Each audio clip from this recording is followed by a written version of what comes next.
Buenas tardes, profesora. El día de hoy vamos a presentar el caso número 11, lo vamos a resolver. Nos vamos también a dividir el caso. Mi nombre es Waldo Pérez, el de mi compañero es Nicolás Sepúlveda. y eso vamos a hacer el día de hoy.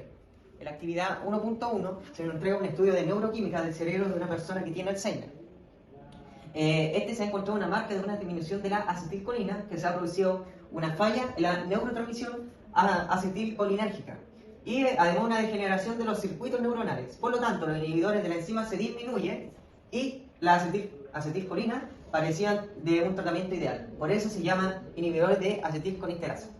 La siguiente tabla muestra la velocidad de reacción, velocidad inicial 0 y la catalizada por una colinesterasa medida en distintas concentraciones. En esto se hizo un sustrato de una colinesterasa que tiene 1,2 por 10 elevado a menos 4 milimol por litro.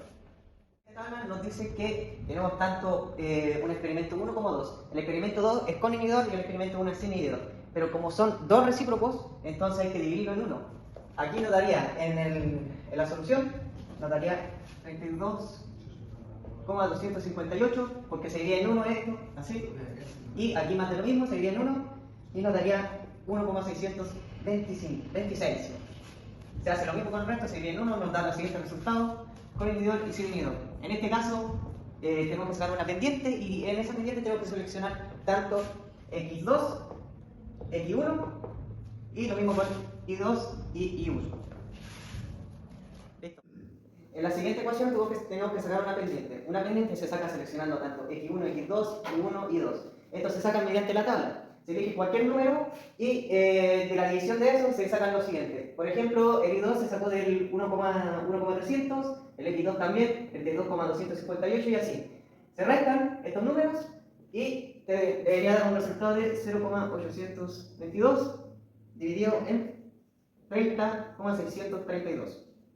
Entonces, esto nos da un resultado de la pendiente, que sería 0,027 FM. ¿Y esto dónde se usa? En este siguiente cálculo. Tenemos que también elegir la velocidad 0 y un sustrato. La velocidad 0 sería, en este caso, este número, 1,300, y el sustrato sería 32,258. La pendiente va aquí al medio y se multiplica con esto. 0,027 se multiplicaría, se cambiaría, esta sería nuestra siguiente incógnita, entonces se cambia y quedaría restando. Se coloca aquí de nuevo la pendiente y nos daría un resultado de 0,429 en B. ¿Y para qué vamos a necesitar B? Para este siguiente otro cálculo va a sacar B más. Aquí se intercambia, tenemos la B, sí, entonces este se intercambia y se queda dividiendo. Aquí sería 0,429 del anterior caso y quedaría en 2,32 la B más. Y ahora necesitamos sacar KM. Tenemos tanto la pendiente como la B max, entonces se reemplazan.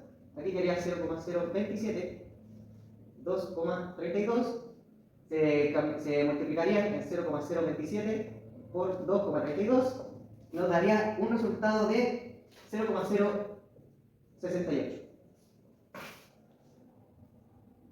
Ya, pues socio. ¡Hombre! Bien, en el siguiente tenemos que hacer exactamente lo mismo. Ahora es con inhibidor. ¿Y de dónde se sacan estos datos? Se sacan de la misma tabla, pero con inhibidor, que está en el experimento 2. Y también se reemplaza el I2 y el I1. El X2 y el X1 se mantienen. Entonces sería lo mismo, se restan estos, iría 652. Y aquí sería 2,065. Esto nos daría una pendiente de 0,067. Y esta pendiente nuevamente se reemplaza acá. ¿Pero qué cambió de aquí? Cambió la velocidad 0. ¿Cómo cambió el I2? Entonces aquí se coloca, se reemplaza, esta es nuestra incógnita, entonces se deja ahí, y 0,067 multiplicado por el 2,258, que nos daría un resultado de 1,085. Este se intercambia acá nuevamente, 85 nos daría una Vmax de 0,92, y como tenemos tanto la pendiente como la velocidad máxima, tenemos que reemplazarlo aquí, 0,037 y la Vmax es 0,922. Estos se multiplican, se deja como incógnita la KM y nos daría un resultado de 0,062. Esto es con inhibidor, estas dos. Ahora bien, en el anterior resultado, la Vmax nos dio 2,32 y sin inhibidor, y esta sin inhibidor también 0,062. Entonces, ¿qué significa? Que el inhibidor que nos están colocando es que la Vmax, mientras tenga inhibidor, va a bajar. y la KM se mantiene. Mientras le coloquemos más inhibidor, seguirá bajando la velocidad máxima y la KM seguirá en equilibrio. Y el no competitivo. Bien, en la siguiente pregunta nos dice, en la B, ¿qué efecto tendrá la adición de más colinasa sobre el efecto inhibitorio de 1? El efecto que va a tener es que, como se ve aquí con inhibidor, va a seguir disminuyendo y el KM ahora sí va a seguir aumentando, lo que nos va a proporcionar inversamente proporcional. ¿Y qué pasa si aún más se le sigue dando? El efecto inhibitorio se va a desbordar y ya no va a inhibir más y va a volver a su estado normal, que aumentaría la Vmax y también la KM. Entonces, eso sí. Un estudiante de Linares presenta una enfermedad de origen metabólico. Para caracterizar su enfermedad se le realizaron varios análisis de sangre. Las pruebas arrojaron un aumento patológico en el pH sanguíneo a un valor de 7,7. La ecuación de Henderson-Hasselbalch es pH es igual a PQA más logaritmo del bicarbonato dividido en el carbonato. Primero se debe resolver la ecuación para encontrar la relación entre la concentración de ácido carbónico y el bicarbonato. Para realizar la ecuación de Henderson-Hasselbalch necesitamos realizar la ecuación, sabiendo que el pH es de 7,7, el PQA de 6,1, más el logaritmo del bicarbonato, que es 0,9, y esta sería la incógnita, el carbonato. Entonces, restamos, nos quedaría 1,6 es igual al logaritmo del bicarbonato partido en el carbonato. Ahora, se toma el exponente de ambos lados de la ecuación para obtener la relación del antilogaritmo. O sea, que pasa este valor lo elevamos a 10. 10 elevado a 1,6.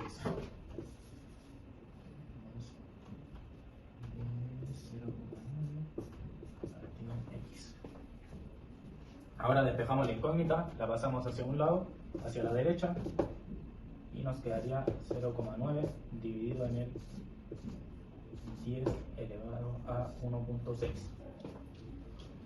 Luego realizamos esta división y nos quedaría como resultado 0,023 molar. Esa sería nuestra incógnita. Por lo tanto, la concentración de ácido carbónico en la sangre es de 0,023 molar. Pide interpretar el desequilibrio y mecanismos de compensación que esperamos. En nuestro caso podemos observar un desequilibrio en el contexto de los trastornos del equilibrio ácido-base, cambio anormal del pH sanguíneo, por así decirlo. En nuestro pH el sanguíneo es de 7,7. Se trata de una alcalosis, lo que significa que el pH sanguíneo está por encima del rango normal, de 7,35 a 7,45, dándonos a conocer que el pH es demasiado alcalino, lo que provoca síntomas y signos de trastorno de equilibrio ácido-base, lo que afecta directamente en la salud del paciente. Los dos mecanismos de compensación en los trastornos de equilibrio ácido-base son procesos fisiológicos que intentan restaurar el equilibrio y normalizar el pH sanguíneo. En el caso de una alcalosis, el cuerpo puede tratar de compensar aumentando la ventilación pulmonar para eliminar más dióxido de carbono y reducir la alcalinidad en la sangre. En el caso específico de una alcalosis metabólica, la compensación se produce mediante la eliminación de bicarbonato a través de los riñones para restaurar el equilibrio ácido-base. Bien, en el siguiente caso nos dice que durante el tratamiento se debe utilizar un buffer con la capacidad amortiguador de 7.9. Esto va a ser importante porque se necesita para disolver el medicamento que se suministrará al estudiante. Recordemos que el estudiante tiene un 7.7.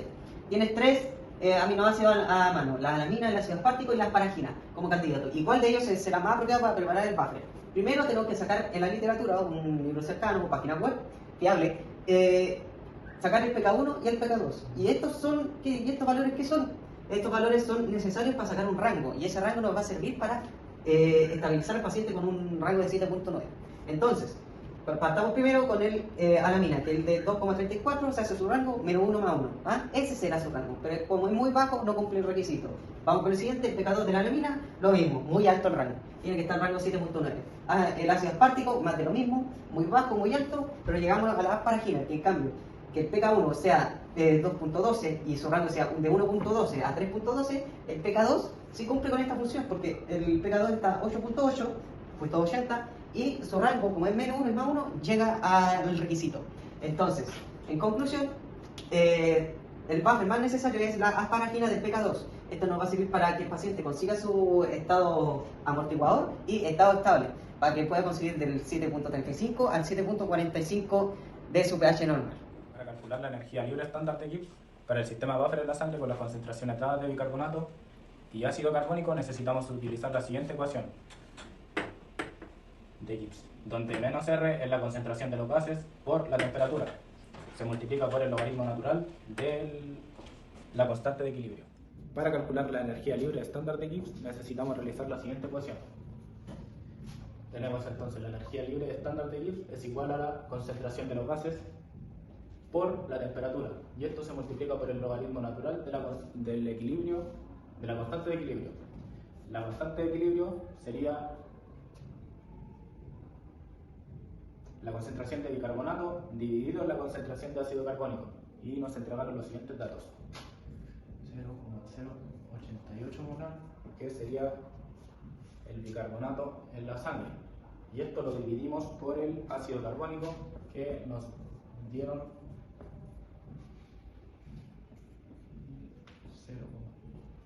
0,029, y esto al dividirlo nos da un resultado de 3,034. Entonces traspasamos los siguientes datos y ponemos la concentración de los gases, que nos dio este número, ya que lo buscamos de la literatura, los grados en Kelvin, que también lo buscamos de la literatura, y esto lo multiplicamos por el logaritmo natural de la constante de equilibrio. Y este resultado nos da menos 2,750 kJ partido al mol. Por lo tanto, la energía libre estándar de Gibbs para el sistema buffer en la sangre, las concentraciones de carbonato y bicarbonato es de menos 2,750 kJ partido al mol. En la 3 del punto B nos pide interpretar este resultado. Se puede observar que nuestro resultado de la energía libre estándar de Gibbs para el sistema buffer en la sangre con las concentraciones dadas de bicarbonato y ácido carbónico es de menos 2,750 kJ por mol, haciendo espontánea, y además su reacción va hacia los productos y es favorable a la formación de bicarbonato en la sangre.